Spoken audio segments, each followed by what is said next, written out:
কি করছো ডোডো? চুল কাটছি আর নাকি কি করছো? চুল কাটছো? কথা বলবো না আমি কোনো। কেন? তাহলে কোথায় কেটে যাবে তখন? ও, তুমি কি এরকম করেই আবার বাবার চুলগুলো কেটে দেবে? তাহলে চুল দাড়ি কেটে দেবে? বাবা আর তাহলে সেলুনে যাবে না? এরকম করে কাটবো, ক্লিনার আছে আমাদের কাছে, তাই এভাবেই কাটি। তোমার কে শেখালো এটা? এটা এটা আমি এটা আমি চুল কাটতে যাই তখন ওই আঙ্কেল করে তো, ওইটা বুঝতে পারি তো। তুমি তো একই জায়গা কেটে যাচ্ছ, 4-5টা কাটো। আরে আগে একটা জায়গা কাটি, বেশিক্ষণ করে কাটা হতো না, মানে এটা কাটবে কি করে? কাটছে। আর শোনো না, তুমি এই যে চুলটা কাটছো, এটা কেটে তুমি কত পয়সা নেবে ভাবছো বাবার কাছ থেকে, না ফ্রিতে কেটে দিচ্ছ? হাজার হাজার 3,000।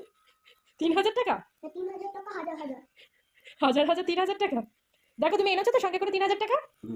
আচ্ছা ঠিক আছে, ঠিক আছে, তাহলে এইভাবে তুমি কেটে দাও তাহলে। সত্যি করে কিন্তু দিতে হবে। বাবা, তুমি কি নয়? ও সত্যিই লাগবে? কারণ এটা সত্যি তুই মার। ও, দিয়ে তুমি 3,000 টাকা নিয়ে করবে কি? কি করবে ওই টাকাটা দিয়ে? ওকে তোর দাদাকে দিয়ে দেবো, তখন দাদা ওটা দিয়ে কিছু একটা কিনে আমার জন্য নিয়ে আসবে। ও দাদাকে দিয়ে দিবি? ও, বাবার কাছ থেকে টাকা নিয়ে দাদাকে দিয়ে দিবি?